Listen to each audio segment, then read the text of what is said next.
Hey folks, today we'll see how Carl uses cake and candles to brighten up his day. With the words on that cake made Carl smile turn awkward in a split second. Want to know what they said? Kevin, with his innocent little mouth, suddenly asked, "Carl, why do so many kids look like they're trying to fly?"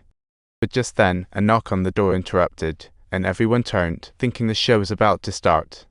Carl said it was his friend, and when he opened the door, guess what? It turned out to be a little guy munching on eggs. Wow, Fiona couldn't believe her eyes. The little guy Carl mentioned could put away so much food. Carl was busy telling Nicole about her troubled childhood. He's quite the storyteller. But thinking about her fire incident at 9 years old, that might give anyone nightmares. Let's go home. Her relative accepted his private stash of eggs. Just too funny. Fiona sighed. Looks like she was okay with the little guy staying over. What a relaxed attitude. The next morning, Nicole enthusiastically powered up the Gallagher family's day. What a heartwarming little angel she is. With Nicole's protection, Carl's status as the streetwise boss shot up to legendary levels.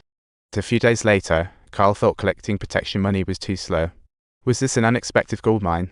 So, he decided to make big moves at school. Who said there's no business in school? With just a single dollar bill, he easily solved the problem. It seems being a little businessman at school also comes with its own tuition fees. This is reality. Nicole transformed into a welcoming assistant, only letting one student through. Now that's a VIP entrance. If you're just here to show off, then sorry, please turn around. Carl is not someone to mess with. Your friend looks like he's trying out a new style fusion that hit home. The $300 are all yours. Can you teach me how to use it? What, the rookie businessman? That's something done online. It seems the secret trade is universally practiced across the entire network. From then on, Carl's name echoed through the school. He was practically a wizard. There are rumors that he actually ate a child's toe while in prison. Such claims are utterly absurd. But not long after, Carl was summoned to the principal's office. That sounds nerve-wracking. The principal cut to the chase, claiming he knew Carl was running a business on the side, making it big. He listed nearby incidents. Looks like it's time to up the safety measures. So I want a super weapon. But that sounds like a video game. Then a mysterious female teacher came, wanting to buy gear. Is this teacher-student exchange? At the cafeteria, one student accidentally knocked over a sign. It was like setting off a bomb. Those without guns were diving under the tables, while the armed ones were scrambling for cover. This scene was too theatrical. At this moment, Carl finally realized just how delightful money can be. But when he barged into the hotel room, his good buddy Nick was still sprawled out lazily. Food and gorgeous women weren't tempting him at all. Carl looked worried at the sight of that gun. It was the crisis moment. Just days ago, the profit-making trade at school practically set them up for success. But Nick only desired a bicycle, seemingly as if it were his cherished hidden dream from his youth. Are you sick? But all he wanted back then was that bike that was pure.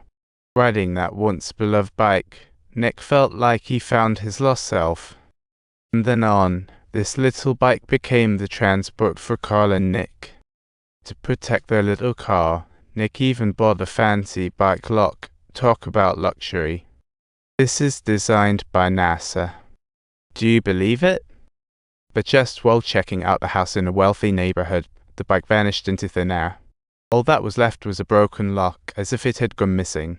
What a pity.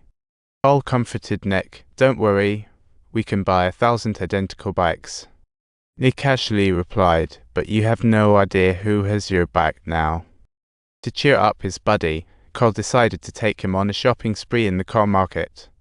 Ready for an upgrade? Doesn't it mean I don't want a car? That's brilliant. That night, they sat in the front seat, drinking and dreaming. What a friendship ship. Carl said that once they made $1 million, they could live in a mansion. Nick, on the other hand, said he wanted to go back to the countryside to be a cowboy, talk about getting back to nature. People are too complicated, I'm not into that, Carl stated in protest. Both were daydreaming about their futures, yet this turned out to be their final chat.